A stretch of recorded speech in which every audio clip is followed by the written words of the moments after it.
ওয়ালে মান তাওয়ালাদা সব 40 হয়েছে, নামাজও হয়েছে 40 হয়েছে। এ তো মানে বুঝে না ইন্ডিয়ার লোক। আল্লাহুম্মা গফিরলি, হে খোদা আমাকে মাফ করো। ওয়ালে ওয়ালে দাইয়া, আমার মা ও বাপকে মাফ করো। ওয়ালে মান তাওয়ালাদা, আমার ভাই বোন যারা আছে তাদেরকেও মাফ করো। ওয়ালে জামিল মুমিনিনা ওয়াল মুমিনাত, সারা পৃথিবীর যত নর নারী মুমিন মুমিনা আছে প্রত্যেককে মাফ করো। ওয়াল মুসলিমিনা ওয়াল মুসলিমাত, যত মুসলমান আছে সবকে মাফ করো। এ কথা এত দূর পড়লাম, এবার কি সালাম ফিরা যাবে? আল্লাহ বলছেন না, এখন তো কনফার্মই হলো না যে মাফ তো তুমি চাইলা যে মাফ করো, তো যারা জীবিত আছে তাদের জন্য না, যারা মরেছে তাদের জন্য। তো সারা পৃথিবীর মুসল্লি বলছে ওয়াল আহিয়া মিনহুম ওয়াল আমওয়াত, হে খোদা যারা জীবিত আছে তাকেও মাফ করে দাও, যারা মরে গেছে তাকেও মাফ করে দাও। এরই নাম হচ্ছে ইসালে সওয়াব। আমাকে একজন বলেছিল দিনাজপুরে যে হুজুর আপনারা যে ইসালে সওয়াব করেন এটা তো হাদিস শরীফে নাই। শোনো, নামাজ পড়ো যে হুজুর নামাজ পড়িয়ে 3 বছর থেকে নামাজ শুরু করে আছি। আমি যে ইসালে সওয়াব কেউ যদি অস্বীকার করে, কোন আলেম যদি অস্বীকার করে যে ইসালে সওয়াব বলে কোনো জিনিস নেই, চাহারুম চাল্লিশা বলে কোনো জিনিস নেই, তো বুঝে নিতে হবে ঝগড়া করার প্রয়োজন নেই। হয় মৌলবি নামাজ পড়ে না, অথচ নামাজ পড়ে নামাজের মানে বুঝে না। কারণ আল্লাহ তাআলা নিজের বান্দার উপরে অনুগ্রহ করে নামাজে একটা পার্টি রেখে দিয়েছে, ইসালে সওয়াবের পাঠ। কারণ এহেন পাঠকে যদি নামাজে না রাখা হয় তো নিজের আত্মীয় স্বজনকে মানুষ জীবন ভর ভুলে যাবে, চাহারুম 40 হারিয়ে যাবে। এই জন্য আল্লাহ তাআলা বলেন যে কমসে কম নামাজে এসে নিজের আত্মীয় স্বজনকে ভুলে যেও না, ওনাদের জন্য কিছু দোয়া করো। এরই নাম হচ্ছে ইসালে সওয়াব। আজ ইসালে সওয়াবের উদ্দেশ্যে বসে আছি। মরতে প্রত্যেককে হবে, কিন্তু মরার আগে আমাদেরকে কিছু করে যেতে হবে। কি করে যেতে হবে? এহেন দায়িত্ব কোন গ্রামের মোড়লকে যদি দেওয়া যায় তো তার মতন চালাবে, কোন আলেমকে যদি দেওয়া যেত তো সে তার মতন বলবে, কোন মানুষকে যদি বলা যেত তো সে তার মতন আইন জারি করবে। হে খোদা, মরার আগে আমাকে কিছু করতে হবে, তো কি কাজ করতে হবে? তো আল্লাহ বলছেন যে মরার আগে যে কাজ করতে হবে সেটা একটা কাজ করতে হবে, যে দুনিয়াতে নিজের আল্লাহকে রাজি করতে হবে। কি দায়িত্ব? একটাই দায়িত্ব, দুনিয়াতে গিয়ে আল্লাহকে রাজি করো। সারা পৃথিবীর মানব জাতি ওযু করে বসলো আল্লাহকে রাজি করবে। ইবাদত করে মুসলমান, আল্লাহকে রাজি করবে, ওযু করে সব বসে আছে কি গো, না তো আল্লাহকে রাজি করব। কোরআন বলেছে আল্লাহকে রাজি করতে, হাদিস বলেছে আল্লাহকে রাজি করতে, তো আমরা সব বসে আছি আল্লাহকে রাজি করব। মাগরিবের ফরজ নামাজ আছে 3 রাকাত, এরা শুরু করলো 4 রাকাত। নেকি পাবে না কমবে? মাগরিবের ফরজ নামাজ 3 রাকাত, আর এই ওযু করে বসলো আল্লাহকে রাজি করার জন্য, পড়লো 4 রাকাত। নেকি কমলো না। ওলামা ফতোয়া দিবে যে নামাজটাই বাতিল হয়ে গেল। আমার ব্রেন চাইছে যে 3 রাকাতে যদি 75 নেকি হয় তো 4-এ 100 হওয়া উচিত। আমি নামাজ তো কমাচ্ছি না, আমি নামাজ তো বাড়াচ্ছি। ওলামায়ে কেরাম ফতোয়া দিবে তোমার নামাজটাই বাতিল হয়ে গেল, নামাজটাই ব্যান্ড হয়ে গেল। হে ওলামায়ে কেরাম, আমার নামাজ ব্যান্ড কেন হলো? নেকি তো বাড়া উচিত। বুঝে শোনো, তোমার ইচ্ছা হলো 4 রাকাত, খোদার ইচ্ছা হলো 3 রাকাত। তোমার ইচ্ছায় শরীয়ত চলে না, আল্লাহর ইচ্ছাতে শরীয়ত চলে। এতে কি বুঝা গেল? সারা পৃথিবীর মুসলমান কি বুঝতে পারলো? যে নিজের ইচ্ছায় কিয়ামত পর্যন্ত আল্লাহকে রাজি করা যাবে। নিজের ইচ্ছাতে কিয়ামত পর্যন্ত কোন বান্দা খোদাকে রাজি করতে পারবে না। ও যতই ইবাদত করুক আল্লাহ রাজি হবে। ফজরের নামাজ আছে ফরজ রাকাত 2 রাকাত, আমি পড়ছি 5 রাকাত, আল্লাহ রাজি হবে না, নামাজ বাতিল। মাগরিব আছে 3 রাকাত, আমি পড়ছি 4 রাকাত, আল্লাহ রাজি হবে না। রমজান বছরে একবার ফরজ, ও আবার রমজান মাসে ফরজ। রোজা যে কোনো মাসে ফরজ নয়, রমজান মাসে ফরজ, বছরে একবার। আর আমি 12 মাস 80টা রোজা রাখছি রমজানকে ত্যাগ করে, নেকি বেশি হওয়া উচিত। তো নবী মুস্তাফা বলেন কোন ব্যক্তি যদি রমজানের একটা রোজা কাজা করে আর জীবন ভর যদি কাজা করতে থাকে তথাপি রমজানের সমতুল্য হবে না। তাহলে নবী বলছেন কেউ যদি রমজান মাসে একটা রোজা ছাড়ে আর কিয়ামত পর্যন্ত যদি ও রোজা রাখে তো নবী বলছে রমজানের সমতুল্য হবে না। তাহলে একটা রেখে যদি কিয়ামত পর্যন্ত রোজা রেখেও সমতুল্য না হয় তো কোন মানুষ যদি রমজানের 30টা রোজায় কাজা করে তাহলে কিয়ামতকে রোজা রাখতে হবে। এর মানে জীবন ভর যদি রোজা রাখতে থাকে তথাপি রমজানের রোজার যে গুরুত্ব, রমজানের রোজার যে ফজিলত, ও ফজিলত সে কোনোদিনই পাবে না।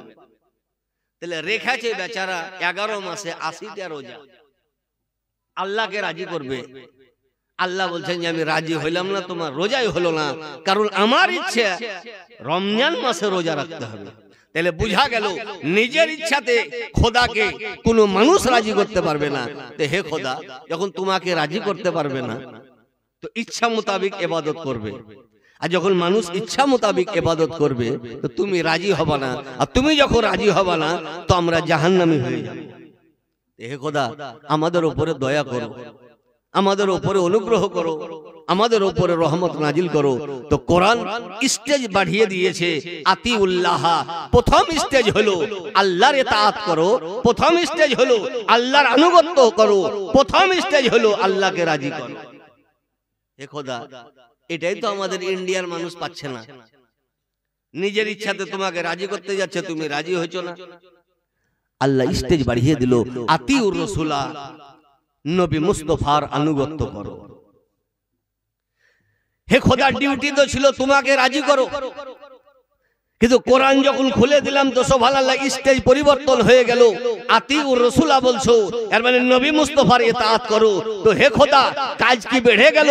আল্লাহ বলছে কাজ ওটাই থাকলো, পার্থক্য তোমরা বুঝতে পারছো না যে যাতে নবী মুস্তাফা রাজি তাতেই খোদা রাজি, যাতে খোদা রাজি তাতে নবী মুস্তাফা রাজি, আলাদা না। তাহলে তোমরা নবী মুস্তাফাকে ফলো করে ইবাদত করো, লোককে ফলো করে নয়, মন্ত্রীকে ফলো করে নয়, নবী মুস্তাফাকে ফলো করে। যে জিনিসে নবী রাজি অটোমেটিক সেই জিনিসে খোদা রাজি। হয়তো বলেন যে তাই হয় নাকি? দুটো আলাদা আলাদা জিনিস, দুটো আলাদা আলাদা জিনিস। নবী আলাদা, আল্লাহ আলাদা। আল্লাহ খালিক, নবী মাখলুক। আল্লাহ মালিক, নবী মামলুক। আল্লাহ স্রষ্টা, নবী সৃষ্টি। পার্থক্য আলাদা আলাদা, কিন্তু আল্লাহ তাআলা এহেন ক্ষেত্রে বলে যে জিনিসে নবী মুস্তাফা রাজি ওই জিনিসে আমিও রাজি। আজ সারা পৃথিবীর মানব জাতির উপরে, মুসলমানের উপরে 5 ওয়াক্ত নামাজ ফরজ। পড়লেও ফরজ, না পড়লেও ফরজ, 5 ওয়াক্ত। গোটা মডেলের লোক 30টা রোজা রেখি ঈদগাহ ময়দানে কাবা শরীফের দিকে মুখ করে যদি দোয়া করে যে হে খোদা, চিরকাল তো 5 ওয়াক্তই পড়লাম, মাঘ মাসের শীতে ফজরটা মাফ করো, বৈশাখ মাস থেকে 6 ওয়াক্ত চালাবো, দোয়া কবুল হবে? মডেলের ঈদগাহতে হলো না, আরফার ময়দানে কেউ যদি দোয়া করে যে মাঘ মাসের নামাজটা কমাও আল্লাহ, ফজরে ওযু করতে পারছি না, বৈশাখ মাসে তখন 6 ওয়াক্ত পড়ে নেব, কাউরি দোয়া কবুল হবে? কোন পীর সাহেবের, কোন মুফতি সাহেবের, কোন লাট সাহেবের কাউরি দোয়া কবুল হবে না। কিন্তু কোরআন তো বলছে উদউনি আস্তাজিব লাকুম, হে বান্দা দোয়া করো আমি দোয়া কবুল করব। তে হে খোদা, সারা পৃথিবীর মুসলমান আরফার ময়দানে গিয়ে দোয়া করছে যে মাঘ মাসে ফজরের নামাজ maaf করো, আল্লাহ বলছে অন্য দোয়া কবুল করব, নামাজ কমার দোয়া কবুল করব না, কারণ তুমি নবী মুস্তাফা নয়। এ তো নবী মুস্তাফার ব্যক্তিত্ব যে মেরাজে ছিল 50, নবীর ওসিলাতে কমে গেছে। তোমরা কিয়ামত পর্যন্ত দোয়া করলে নামাজ কমবে না, নামাজ 5ই থাকবে। কেউ যদি কমাইতে যায় তো সঙ্গে সঙ্গে কাফের হবে। কিন্তু নবী মুস্তাফার দরবার, আলা হযরত মুজাদ্দিদে দ্বীন ও মিল্লাত, অনেক কিতাবের মধ্যে ওনার একটি কিতাব আল আমন ওয়াল ওয়ালা, লিনাইতুল মুস্তাফা বেদাফিল বালা, এটা কিতাব লিখেছেন। ওই কিতাবে একটা হাদিস লিখেছেন কি, একটা লোক নবীর কাছে এসে বলছে, ইয়া রাসূলুল্লাহ, ইয়া হাবিবাল্লাহ, আমি মুসলমান হব। নবী বলছেন, আলহামদুলিল্লাহ, খুব ভালো জিনিস, আমি তো ইসলাম প্রচার করতেই এসেছি। তো হুজুর, আমি শুনেছি ইসলাম ধর্মে 5 ওয়াক্ত নামাজ ফরজ। ওই লোকটা বলছে। নবী বলছে, জি হ্যাঁ, ঠিকই শুনেছো। তো হুজুর, আমি মুসলমান হব একটা শর্তে, যে আমি 5 ওয়াক্ত নামাজ পড়তে পারবো না, আমি 2 ওয়াক্ত নামাজ পড়তে পারবো। এহেন খোঁজদার কেউ ধরবে কোনো মৌলবি? সারা পৃথিবীর কোনো মানুষ? তোমাকে 5 ওয়াক্তই পড়তে হবে, পারো না আলাদা গুনাহগার হয়ে যাবা, কিন্তু পড়তে 5 ওয়াক্তই হবে। কিন্তু হাদিস আজও আছে, কিয়ামত পর্যন্ত থাকবে, স্বর্ণাক্ষরে লিপিবদ্ধ আছে। নবী মুস্তাফা বলে, শোনো, তুমি 2 ওয়াক্ত পারবা, তো তোমার উপরে 2 ওয়াক্ত নামাজ ফরজ, বিশ্বের উম্মতের উপরে 5 ওয়াক্ত নামাজ ফরজ। আল্লাহ নারাজ হলেন না, হে নবী, আমি তো 5 ওয়াক্ত ফরজ করলাম, তুমি 3 ওয়াক্ত মাফ কেন করলা? আল্লাহ নারাজ হলেন। বরং আল্লাহ তাআলা কোরআন শরীফে আয়াত নাজিল করলেন, ফালা ওয়া রাব্বিকা লা ইউমিনুনা হাত্তা ইউহাক্কিমুকা ফিমা শাজারা বাইনাহুম সুম্মা লা ইয়াজিদু ফি আনফুসিহিম হারাজাম মিম্মা কাযাইতা ওয়া ইউসাল্লিমু তাসলিমা। আজ যদি আমার বিচার কেউ অস্বীকার করে তো কাফের হবে না? গ্রামের মোড়লের বিচার অস্বীকার করলে কাফের হবে না? সুপ্রিম কোর্টের বিচার অস্বীকার করলে কাফের হবে না? হাইকোর্টের বিচার অস্বীকার করলে কাফের হবে না? কিন্তু কোরআন বলে, ফালা ওয়া রাব্বিকা, হে নবী, তোমার রবের কসম, তুমি যে জিনিসের বিচার করবে, কেউ যদি অস্বীকার করে সঙ্গে সঙ্গে কাফের হবে। এর মানে তুমি যেটা ফয়সালা করেছো, এহেন লোকের জন্য 2 ওয়াক্ত ফরজ, ওর উপরে 2 ওয়াক্ত ফরজ, বিশ্বের মুসলমানের উপরে 5 ওয়াক্ত ফরজ। তাহলে বোঝা গেল, নবী যাতে রাজি, খোদা তাতে রাজি। আর আল্লাহ যাতে রাজি, নবী মুস্তাফা তাতে রাজি। তাই সারা পৃথিবীতে সমগ্র মুসলমানের প্রতি একটাই সুবহানাল্লাহ ডিউটি, সেটা হলো এই যে দুনিয়াতে এসে নবী মুস্তাফার ফরমান অনুযায়ী, নবী মুস্তাফার সুন্নত অনুযায়ী চলতে হবে। তো যারা নবী মুস্তাফার সুন্নত অনুযায়ী চলেছে, জানতে হবে তারাই আল্লাহকে রাজি করেছে। আর যারা নবীকে ছেড়ে বসে আছে, তারা খোদাকে রাজি নয়, তারা নিজের শরীর ফিট করার জন্য ব্যায়াম করছে। কারণ নবী মুস্তাফা বলেছেন, ইবাদত যতই করো, যদি আমার মহব্বত না থাকে তো ইবাদত নয়, ওটা ব্যায়াম করা। আর আল্লাহ এটাই চাইছে যে সমস্ত ইবাদতে যাতে নবী মুস্তাফার মহব্বত থাকে। এই জন্য সারা পৃথিবীতে যত বাতিল ফেরকা, সব বেছে বেছে যে জিনিসের নবীর মহব্বত বেশি, এই জিনিসটা ব্যান্ড করার চেষ্টা করছে। ওর মধ্যে একটা হলো দরুদ। দরুদটাও হলো দোয়া। ওর মধ্যে একটা হলো মিলাদের পর, জলসার পর, জুলুসের পর আমরা দাঁড়িয়ে সালাম করি নবী মুস্তাফাকে, এটাও হলো দোয়া। কোয়ালিটি আলাদা আলাদা। দরুদটাও নবীর জন্য দোয়া, সালামটাও নবী মুস্তাফার জন্য দোয়া। নামাজে যে নবীকে সালাম করছি, ওটাও নবী মুস্তাফার জন্য দোয়া। কেন? আল্লাহ চাইছে যে, হে আমার বান্দা, তোমরা জাহান্নামে যেতে রাজি হইও না, কারণ জাহান্নামের আযাব সহ্য করতে পারবে না। কিন্তু মানুষের ব্রেন কমজোর, মানুষ দুর্বল, দুনিয়ার মোহে পড়ে আমেরিকার টাকার লোভে বাতিল ফেরকার বক্তব্য শুনে নিজের ঈমানকে নষ্ট করে দিবে। এই জন্য আল্লাহ চাইছে যে কমসে কম ইবাদতে এসে যাতে নবীর মহব্বতে থাকে, কারণ এখানে নবীর মহব্বতে থাকার কারণে সে একদিন জান্নাতি হয়ে যাবে। তাই সারা পৃথিবীর বাতিল ফেরকা চাইছে যে কোনো উপায়ে এদের ঈমানকে নষ্ট করা হোক, কারণ তারা নবীকে চিনে না। আর নবীকে চিনছেও, কিন্তু টাকার লোভে, টাকার ক্ষমতাতে আজ মানুষ নবী মুস্তাফাকে দূরে রেখে বসে আছে। একটা মুনাফিক শুধু নবী মুস্তাফাকে বলেছিল যে নবীর ক্ষমতা নেই, নবী বন্ধা, নবী পাওয়ারলেস, নবী লিবংশ। নবী মুস্তাফা তো সহ্য করলেন, কিন্তু আল্লাহ তাআলা সহ্য করলেন না। সঙ্গে সঙ্গে নবীর উপরে একটা সূরা নাজিল হয়ে গেল, সূরা কাউসার। ইন্না আতাইনাকাল কাউসার ফাসাল্লি লিরাব্বিকা ওয়ানহার ইন্না শানিয়াকা হুয়াল আবতার। সূরাটা দেখতে ছোট, আকারে ছোট, লিখতে ছোট, বলতে সুবিধা, কিন্তু ওলামায়ে কেরাম ব্যাখ্যা দিয়েছেন যে সারা পৃথিবীর মানব জাতি এক প্ল্যাটফর্মে বসে একসঙ্গে ঘন্টি বাজিয়ে যদি লিখতে শুরু করে, কিয়ামতে সকাল চলে আসবে, কিন্তু সূরা কাউসারের ব্যাখ্যা শুরুই হবে। কার জন্য? সারা পৃথিবীর মানব জাতির কথাও ওটাতে নেই, সারা পৃথিবীর মাখলুকের কথাও ওখানে নেই। সূরা কাউসারের যে কথাটি আছে সবই নবী মুস্তাফার প্রশংসার ব্যাপারে কথা আছে। তাহলে আল্লাহ তাআলা নিজের ইসলাম ও ঈমানকে এমন ভাবে রেখেছে যে প্রত্যেক জায়গাতে শুধু নবী মুস্তাফাকে রেখে আছে। আর আজ মানুষ চাইছে যে বান্দা নবী থেকে যাতে আলাদা হয়, উম্মত নবী মুস্তাফা থেকে যাতে আলাদা হয়। আর টাকার কারণে কোরআন ও হাদিসের মোটা মোটা খেলাফ বলছে, কিন্তু আমাদের মতন দুর্বল মুসলমান বুঝতে পারে না। বাংলাদেশের এক বক্তা কিছুদিন আগে আমার মতন মৌলবীকে নয়, ভারতের কোন নাগরিককে নয়, স্বয়ং নবী পাক সাল্লাল্লাহু আলাইহি ওয়াসাল্লামের মতন ব্যক্তিত্বকে, নবী মুস্তাফাকে সরাসরি রাখাল বলেছে। অনেকে শুনেছে। আমাকে কেউ যদি রাখাল বলে তো কোনো গুনাহ হবে না, কোন মানুষকে কেউ যদি রাখাল বলে তো কোনো গুনাহ হবে না, কিন্তু নবীকে কেউ যদি রাখাল বলে তো কি হবে?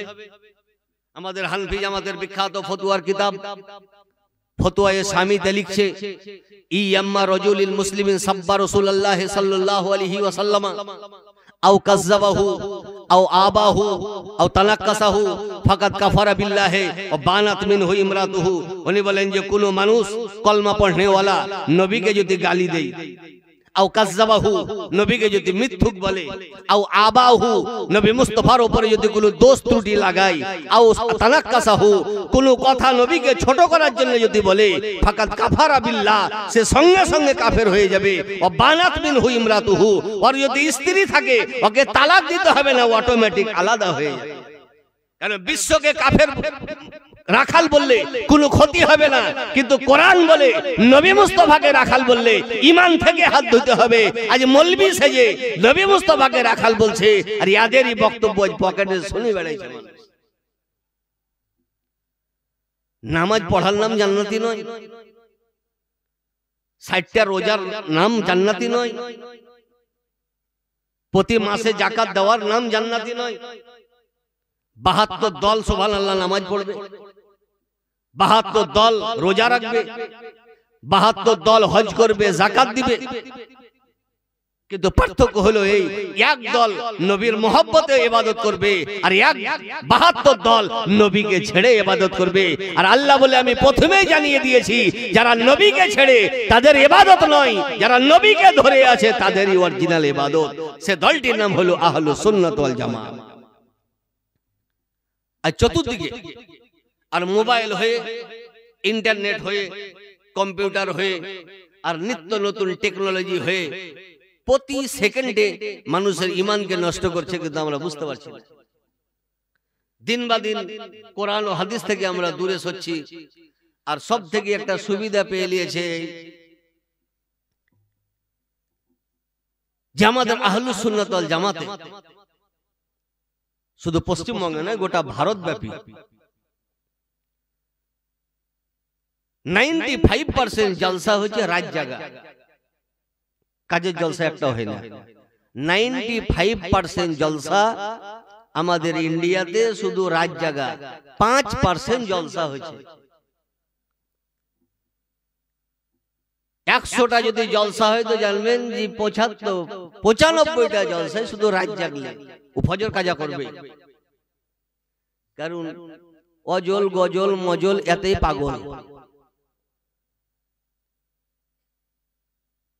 যে হাদিস বুঝে না ও নবীর জীবনী করে বেড়াইছে, যে আইন বুঝে না ও উকিল সাজি বসে আছে, যে আইন বুঝে না ও জজ সেজে বসে আছে, রাখালকে রাজার পাট দিয়ে দিয়েছে, তো যাত্রা তো খারাপ হবে।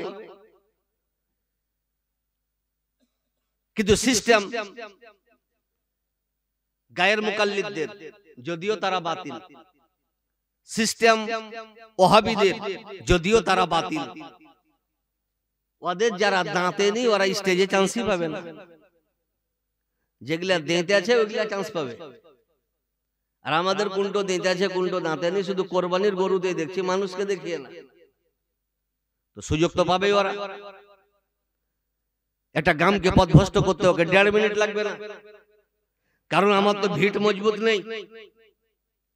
আজ ভূমিকম্প আসছে তো বাড়ির দেওয়াল ভেঙে যাচ্ছে, কিন্তু তাজমহল সহ্য করছে, কারণ কি ওর নিচে সেরকম টেকনোলজি করা আছে। আল্লাহর হুকুম হবে ভেঙে যাবে আলাদা কথা, কিন্তু টেকনোলজির ভিত্তিতে এখনো টিকে আছে, আমাদের টিকে নেই। তার কারণ কি আমাদের ভিটি মজবুত নাই। তো ইসলামে সুবহানাল্লাহ জলসা জুলুস হয় ঈমানকে মজবুত করার জন্য, আর আমাদের জলসা জুলুস হচ্ছে ঈমানকে কমজোর করার জন্য। তো বাংলাদেশের মৌলবী তো সুযোগ পাবে, ইন্ডিয়ার গায়ের মুকাল্লিদ তো সুযোগ পাবে, দেওবন্দিরা তো সুযোগ পাবে। এহেন সুযোগ আজ আমরা করে দিয়েছি। আল্লাহ তাআলা কোরআনে বলে আতিউল্লাহ, এর উপরে তো সকলের আমল আছে, কিন্তু আতিউল রাসূল যে লাস্টে আল্লাহ তাআলা বলেছেন 72 দল এটাকে ছেড়ে বসে আছে, আর একটা দলের উপর আমল করছে, তার নাম হলো আহলুস সুন্নাত ওয়াল জামাত। যে আল্লাহর ইচ্ছা কিয়ামত পর্যন্ত কোনো মানুষ জানতে পারবে না, আর কাউরের ক্ষমতা হবে না যে সে আরশে মুআল্লা গিয়ে আল্লাহকে জানবে যে হে খোদা তুমি কেমন করে নামাজ পছন্দ করবা, কিভাবে রোজা রাখলে তুমি পছন্দ করবা, কিভাবে হজ করলে তুমি পছন্দ করবা, এটা জানার সুযোগ কাউরের নেই। এই জন্য আল্লাহ তাআলা সিস্টেম করে দিয়েছে যে যা কিছু জানার নবী মুস্তাফার কাছে জানো, নবী যেভাবে বলেছে ওইভাবে করো, নবী যেভাবে নিষেধ করেছে ওই মতো চলো। নামাজ তো আমি কোরআনে ফরজ করেছি, কিন্তু কোন ওয়াক্তে করে কাজটা নবীর কাছে জানতে হবে। রোজা কোরআনে আমি ফরজ করেছি, কিন্তু ইফতার কিভাবে করতে হবে, সেহরি কিভাবে করতে হবে, কি খেলে রোজা ভাঙবে, এটা নবীর কাছে জানতে হবে। আমি হজ কোরআনে ফরজ করে দিয়েছি, কিন্তু ওকুফে আরফা কিভাবে করতে হবে, এটা নবীর কাছে জানতে হবে। রমিয়ে জেমার কিভাবে করতে হবে, এটা নবীর কাছে জানতে হবে। তপে কাবা কিভাবে করতে হবে, এটা নবীর কাছে জানতে হবে। সাই বাইনা সাফা ওয়াল মারওয়া কিভাবে করতে হবে, এটা নবীর কাছে জানতে হবে। ইহরাম কিভাবে পড়তে হবে, এটা নবীর কাছে জানতে হবে। আমি যাকাত কোরআনে ফরজ করে দিয়েছি, কিন্তু মাসে না বছরে, এটা নবীর কাছে জানতে হবে। প্রত্যেক ইবাদত কোরআনে ফরজ করেছি, কিন্তু কিভাবে করতে হবে এটা নবীর কাছে জানতে হবে। তো যারা নবীকে বেশি ধরেছে তাদের ইবাদত কার্যকারী, যারা নবীকে ছেড়ে আছে তাদের ইবাদত সবই বাতিল হয়ে আছে। আজ আলহামদুলিল্লাহ আমরা মুখে দাবি করছি, কিন্তু খতিয়ে দেখলাম না যে নবী মুস্তাফার কথা অনুযায়ী আমরা চলছি কি নবী মুস্তাফার বিপক্ষে চলছি। এটা মাঝে মধ্যে আমাদেরকে একবার চেক করা উচিত, ঠিক না? ঠিক, শরীর তো 50 বার চেক করছি, কিন্তু ইবাদত জীবনেও চেক করলাম না। ইবাদত চেক করতে হবে। শরীর চেক করার জন্য যেমন মেশিন আছে, ইবাদত চেক করার জন্যও মেশিন আল্লাহ দিয়েছে, তার নাম হলো হাদিস ও কোরআন। খালি পড়ে গেলে হবে না, একবার চেক করতে হবে যে হে খোদা তুমি যে মতো বলেছো ওই মতো কি আমরা পড়ছি। তো আল্লাহ তাআলা নিজেকে রাজি করার জন্য স্টেজ দিল দ্বিতীয় আতিউর রাসূলা, নবী মুস্তাফার ইতাআত করো। হে খোদা, নবী মুস্তাফার ভাষা আরবি, আর আমরা পশ্চিমবঙ্গের নাগরিক, আমাদের ভাষা বাংলা, অ্যাডজাস্ট হবে না। কারণ নবী মুস্তাফা যখন বক্তব্য রাখতেন তো বড় বড় সাহাবায়ে কেরাম নবী মুস্তাফার ভাষা বুঝতে পারতেন, অথচ নবীর ভাষাও আরবি। যিনারা শ্রোতা সাহাবায়ে কেরাম ওনাদের ভাষাও আরবি, বুঝতে পারতেন না। তো যদি আরবি ভাষী হয়েও যদি নবীর ভাষা সম্পূর্ণ না বুঝতে পারে, তো আমরা পশ্চিমবঙ্গের নাগরিক হয়ে নবীকে বুঝতে পারবো? এই জন্য আল্লাহ তাআলা আর একটা স্টেজ কমিয়ে দিল আমাদের সুবিধার জন্য, যে ওয়া উলিল আমরে মিনকুম, হে বিশ্ববাসী উলিল আমরের আনুগত্য করো। উলিল আমর কি জিনিস? তাফসীরের কিতাবে লিখেছে আই উলিল ইলমে ওয়াল ফিকহে, যারা ইলম ওয়ালা তাদের আনুগত্য করো। যারা মশলা জাননেওয়ালা তাদের আনুগত্য করো। আজ আলহামদুলিল্লাহ আমরা আহলুস সুন্নাত ওয়াল জামাত ইমামে আজম আবু হানিফাকে ফলো করি, নবীর এগেনস্টে নয়, নবীকে বুঝার জন্য আজ আমরা ইমামকে ফলো করি। আজ ইমামকেও বাদ দেওয়ার চেষ্টা করছে পৃথিবীর বাতিল ফেরকা। আর যখন ইমামকে বাদ দিবে তো মোটা মোটা মশলা আমাদের সমাজ থেকে দূরে চলে যাবে। আজ ইন্ডিয়াতে এক আন্দোলন চলছে, সে আন্দোলন হলো এই ফরজ নামাজের পর দোয়া উঠিয়ে দিয়েছে, চলবে না তাই বলছে। মাইয়াতকে দাফন করার পর বলছে যে দোয়া চলবে না। আর কোরআন বলছে যে ফরজ নামাজের পর দোয়া করো, ওই টাইমে আমি বেশি দোয়া কবুল করি। তো আল্লাহ বলছে যে আমি দোয়া কবুল করি, আর বান্দা বলছে যে দোয়া চলবে না। বান্দার দিকে ভোট বেশি, কারণ যে কোম্পানি বেশি সাবসিডি দিবে সেই কোম্পানিতে মানুষ টাকা বেশি রাখবে।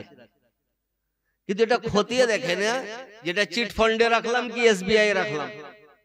মেলা গরিব মানুষ জমি বিচে চিট ফান্ডে টাকা রেখে দিয়েছে, ফজরের নামাজ কাজা করে অপেক্ষা করছে সকাল কখন হবে, ডবল টাকা হবে। সকাল হবে কি তার আগে ব্যাঙ্গলাই ভোর হয়ে বাড়ি পালিয়ে গেছে, কে দিয়ে হয়রান। কিন্তু যারা স্টেট ব্যাংকে রেখেছে, এসবিআই রেখেছে, কোঅপারেটিভ ব্যাংকে রেখেছে, গ্রামীণ ব্যাংকে রেখেছে, তাদের টাকা এখনো সেফটি আছে। তদ্রুপ বাতিল ফেরকারা এমন সাবসিডি দিতে লাগলো, বিনা ওযুতে কোরআন ছোঁয়া চলবে ওদের। মাঘ মাসের কনকিনা শীতে তো ওদের দিকে ভোট দিবে, বিনা টপিতে ওদের নামাজ হবে।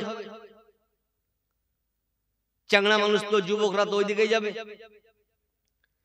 বিনা ওযুতে বলছে যে নামাজও হবে।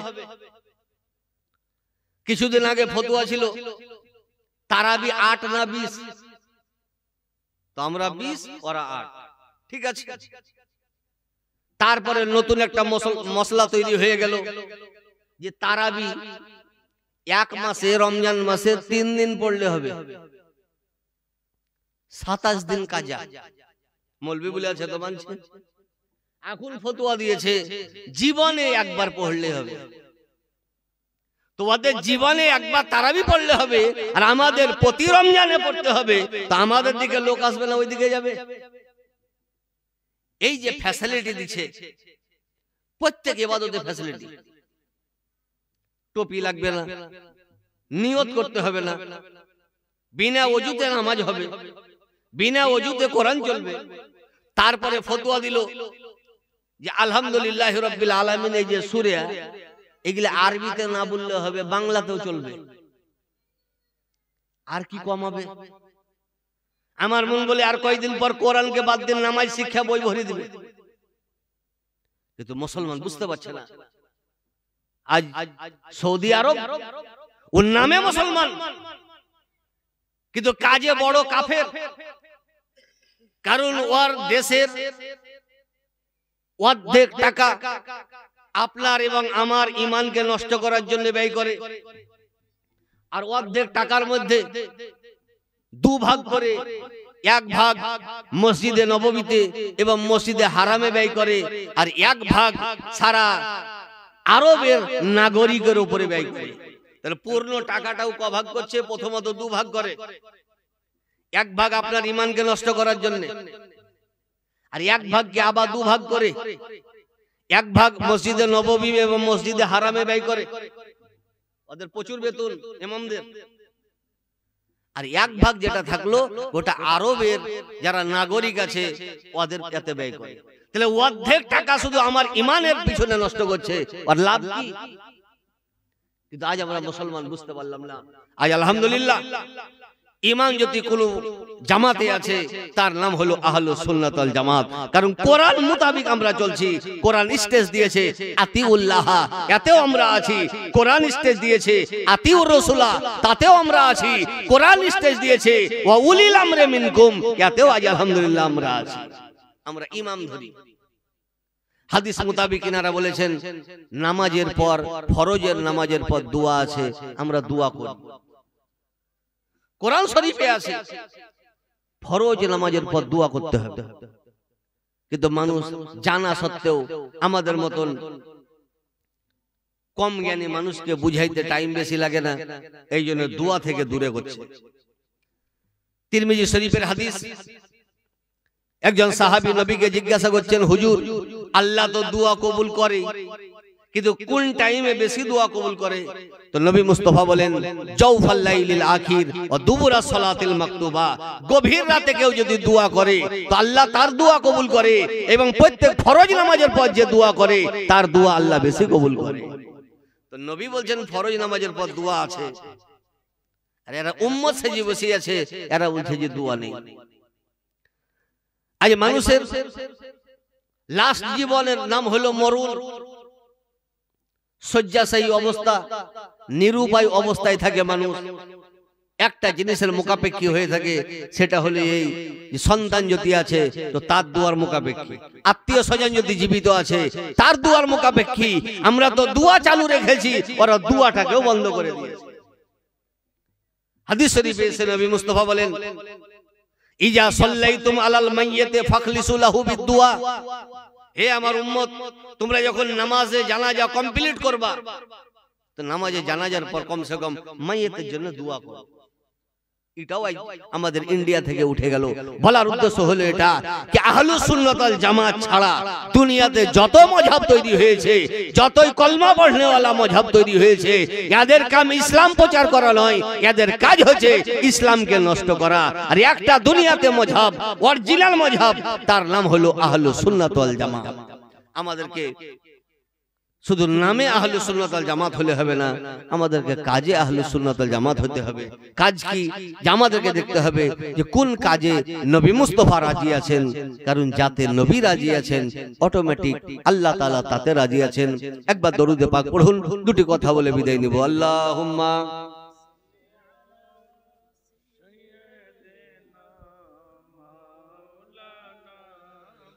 ওয়ালা আলে সাইয়্যিদিনা মাওলানা মুহাম্মদ সাল্লাল্লাহু আলাইহি ওয়াসাল্লাম।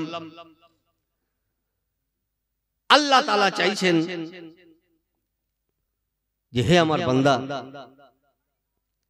আমি সিস্টেম দুনিয়াতে দিয়েছি একটা সিস্টেম, সেটা হলো এই, যার ভিতরে নবীর মহব্বত সে যাবে জান্নাতে। আজ আমি একবার সমীক্ষা করতে লাগলাম যে জান্নাত আর জাহান্নাম কার উপরে ডিপেন্ড করে। তো মানুষ বলছে যে যারা আল্লাহকে মানে তারা জান্নাতি, আর যারা আল্লাহকে মানে না তারা জাহান্নামী। কথাটাও খুব ভালো লাগলো, কিন্তু এর উপরে যদি ডিপেন্ড করে তো যারা হিন্দু তারাও জান্নাতি হয়ে যাবে, যারা জৈন তারাও জান্নাতি হয়ে যাবে।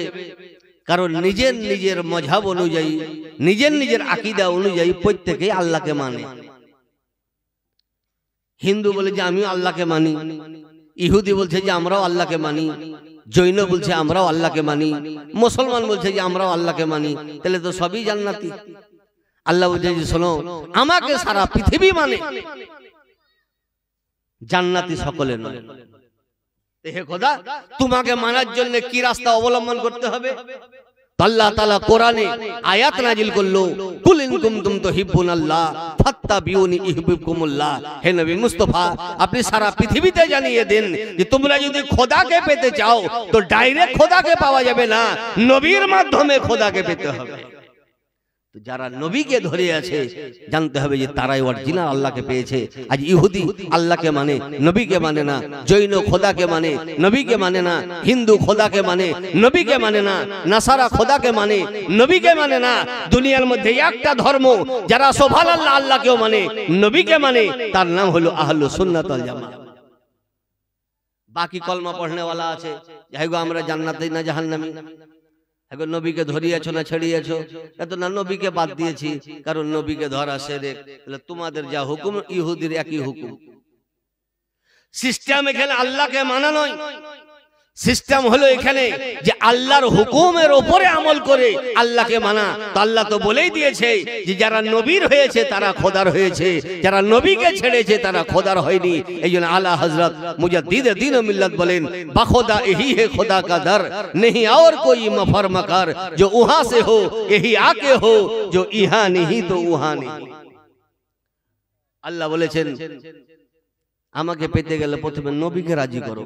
লাস্টে একটি কথা, হযরত ওমর ফারুক বিখ্যাত সাহাবী, জান্নাত যে যাবেন তো একটি দুটি নয়, 10-12টি টিকিট উনি নবীর কাছে পেয়েছেন। আমরা জান্নাত যাবার জন্য একটাও টিকিট পেইনি, ওয়েটিংও পেইনি যে দাঁড়িয়ে চলে যাব। আর উনি জান্নাত যাবেন তো একটি দুটি নয়, 8 থেকে 10টি টিকিট উনি নবীর কাছে পেয়েছেন। নাম হচ্ছে ওমর ফারুক রাদিয়াল্লাহু আনহু। অন্য অবস্থাতে ছিলেন, দিল পরিবর্তন হলো, ভাগ্য পরিবর্তন হচ্ছে, কলমা পড়বেন উনি, তো নবীকে খুঁজছেন। মসজিদে নববীতে ছিল, গিয়েই তো তওবা করতে পারতেন। মসজিদে হারাম তো ছিল, গিয়ে তওবা করতে পারতেন। জমজম পানি তো ছিল, গিয়ে পান করতে পারতেন। কাবা শরীফ তো ছিল, গিয়ে তওব করতে পারতেন। ওকুপে আরফা তো ছিল, গিয়ে ওখানে নামাজ পড়তে পারতেন। সাফা মারওয়া তো ছিল, ওখানে সাই করতে পারতেন। হে ওমর ফারুক, নবীকে কেন খুঁজছো? কাবা শরীফে গিয়ে তওব শুরু করে দাও, সাই বাইনা সাফা শুরু করে দাও, আরফার ময়দানে গিয়ে কান্না করো, মসজিদে হারামে গিয়ে নামাজ পড়ো, মসজিদে নববীতে গিয়ে নামাজ পড়ো। তো ওমর ফারুক বলেন যে হে বিশ্বের মানব জাতি, তোমরা দুনিয়া দেখেছো, কোরআন দেখোনি। আমি কোরআন দেখে নবীকে খুঁজছি, কারণ যতক্ষণ পর্যন্ত নবী আমার না হবে, মসজিদে হারাম আমার জন্য মসজিদ নয়, মসজিদে নববী আমার জন্য নয়, কাবা আমার জন্য কাবা নয়, জমজম আমার জন্য জমজম নয়, সাফা মারওয়া আমার জন্য নয়, আরফার ময়দান আমার জন্য নয়। যারা নবীর হয়েছে, কাবা তাদের হয়েছে, নবী যাদের হয়েছে, আরফা তাদের হয়েছে। এতে সবক নেওয়া উচিত যে শুধু মসজিদ থাকলে হবে না, নবীর মহব্বতে মসজিদ হইতে হবে। কোরআন শরীফে একটা মসজিদের নাম আছে। আজ আমাদের পশ্চিমবঙ্গে মসজিদ উন্নতি কল্পে জালসা, মসজিদের নামে চাঁদা হয়। ভালো জিনিস, মসজিদ নির্মাণ করা বিশাল জিনিস, বিশাল নেকি। হাদিস শরীফে এসে যারা মসজিদ তৈরি করে, জান্নাতে তাদের জন্য একটা রাজপ্রাসাদ তৈরি হবে, বিশাল ফজিলত। কিন্তু নবীর জামানাতে কিছু মানুষ একটা মসজিদ তৈরি করেছিল। মসজিদ নবীকে দাওয়াত দিল যে হুজুর আমাদের মসজিদে আপনি উদ্বোধন করে দিবেন, তারপরে আমরা নামাজটা চালু রাখব। নবী তো দাওয়াত কবুল করলেন। সঙ্গে সঙ্গে রাস্তাতে নবীর উপরে কোরআন নাজিল হচ্ছে, হে নবী, যে মসজিদের জন্য আপনাকে দাওয়াত দেওয়া হচ্ছে, এহেন মসজিদে আপনি পদার্পণ করবেন না, এহেন মসজিদকে আপনি ধ্বংস করে দেন। হাদিসে আছে মসজিদ তৈরি করলে, একটা ইট দান করলে জান্নাতে বাড়ি তৈরি হবে। মসজিদ তৈরি করলে জান্নাতি, মসজিদে ঝাড়ু লাগাইলে গুনাহ মাফ হবে। আর কোরআন বলছে যে এহেন মসজিদকে ধ্বংস করো। কোরআন শরীফ কিয়ামত পর্যন্ত থাকবে। হে খোদা, বুঝতে পারলাম না, কাল তো মডেলে শুনলাম যে মসজিদ তৈরি করলে জান্নাতে বাড়ি, আর কোরআন যখন খুলি দেখছি তো মসজিদ ধ্বংস করার অর্ডার দিছো। আল্লাহ বলছে যে আছে তো বটে, কিন্তু পার্থক্য তুমি বুঝোনি। মডেল ওয়ালা মসজিদ নবীর মহব্বতে, আর এই মসজিদ সুবহানাল্লাহ মসজিদে জেরার নবীর এগেনস্টে। এই জন্য যারা নবীর মহব্বতে করেছে তাদের মসজিদ, যারা নবীর মহব্বতে করেনি এটা মসজিদ নয়, এটা কেলাব। শরীয়তে কেলাব চলবে না, একে ধ্বংস করে। এত তো বুঝা উচিত যে এত দামি মসজিদ তৈরি করেছিল, আল্লাহ বুঝে ওকে ধ্বংস করে। হে খোদা, মেহরাবও ছিল, মেম্বার ছিল, সবই ছিল, ধ্বংস কেন করব? আল্লাহ বলছে সব ছিল, নবীর মোহব্বত ছিল না, নবীর মোহব্বত ছিল না। তাহলে প্রত্যেক জায়গাতে, প্রত্যেক ইবাদতে, প্রত্যেক কাজে, প্রত্যেক কর্মে আল্লাহ তাআলা একটা জিনিস সেট করে রেখেছে যে নবী মুস্তাফাকে ফলো করো। নবীকে ছেড়ে না দুনিয়াতে লাভ, নবীকে ছেড়ে না আখিরাতে লাভ।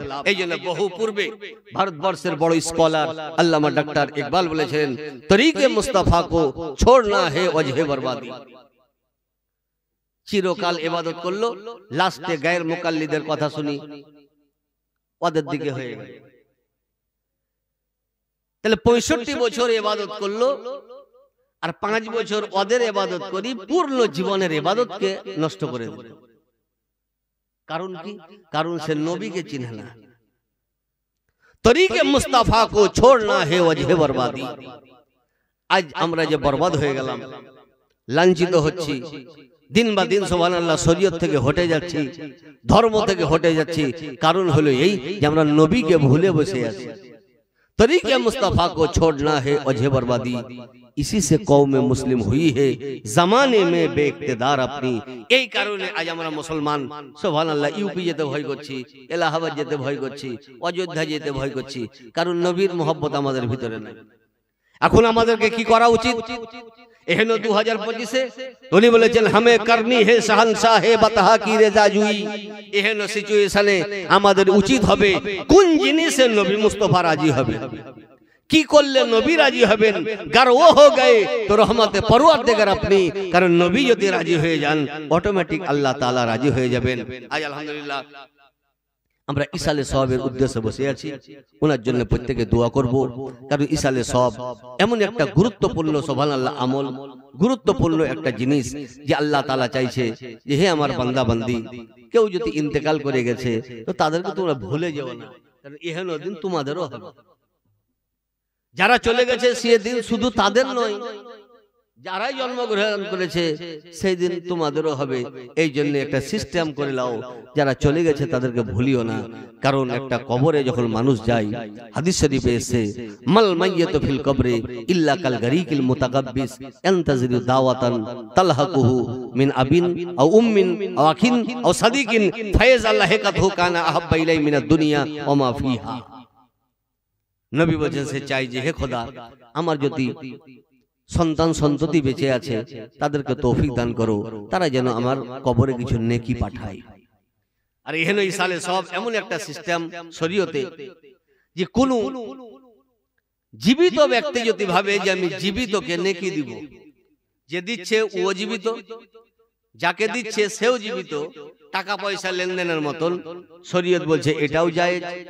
কোন মানুষ যদি ভাবে যে আমি জীবিত আছি, যারা ইন্তেকাল করেছে তাদের কবরে আমি নেকি পাঠাবো, শরীয়ত বলছে ওটাও যায়। মিশকাত শরীফ দ্বিতীয় খণ্ড, হযরত আবু হুরায়রা রাদিয়াল্লাহু আনহু উনি বসে আছেন, তো একদল মানুষ ওনারা হজ করতে যাচ্ছেন। সালাম কালামের পর বলছে হুজুর আপনারা কোথায় যাবেন? তো যে আমরা হজ করতে যাব। ওই যে আপনারা যে রাস্তা ধরে যাচ্ছেন, কিছুক্ষণ যাওয়ার পর একটা গ্রাম পড়বে, তার নাম উবুল্লাহ। ওই গ্রামে একটা মসজিদ আছে, যে মসজিদের নাম মসজিদে আশা। ওনারা বলেছে হুজুর শুনেছি, ওই যে আপনাদের মধ্যে কে দায়িত্ব নেবেন, এহেন মসজিদে 2 রাকাত বা 4 রাকাত নামাজ পড়বেন, আর নামাজের পর বলবেন হে খোদা এহেন নামাজ পড়ে যা নেকি হলো আমি হযরতে আবু হুরায়রাকে দিয়ে দিলাম। তো আবু হুরায়রাও জীবিত, যাকে বললেন উনিও জীবিত। তো শরীয়ত বলে যে যারা জীবিতকে যদি জীবিত নেকি দেয় এটাও জায়েজ আছে। কোন জীবিত যদি ভাবে যে আমি মাইয়াতকে কবরে কিছু নেকি পাঠাবো, শরীয়ত বলছে এটাও জায়েজ আছে। এই জন্য সারা পৃথিবীর আহলুস সুন্নাত ওয়াল জামাত নিজের ক্ষমতা অনুযায়ী হাদিস ও কোরআনকে ফলো করে, আইম্মায়ে কেরামের রিসার্চকে ফলো করে কিছু করার চেষ্টা করে। আল্লাহ আপনাকে আমাকে বিশ্বের মুসলমানকে কোরআন ও হাদিসের অটুট বিধানের উপরে আমল করার তৌফিক দান করুন। বলুন আল্লাহুম্মা আমিন। এবারে বক্তব্য সমাপ্ত ঘোষণা করলাম। ওয়া মা আলাইনা ইল্লাল বালাগ। আসসালামু আলাইকুম ওয়া রাহমাতুল্লাহি ওয়া বারাকাতুহু।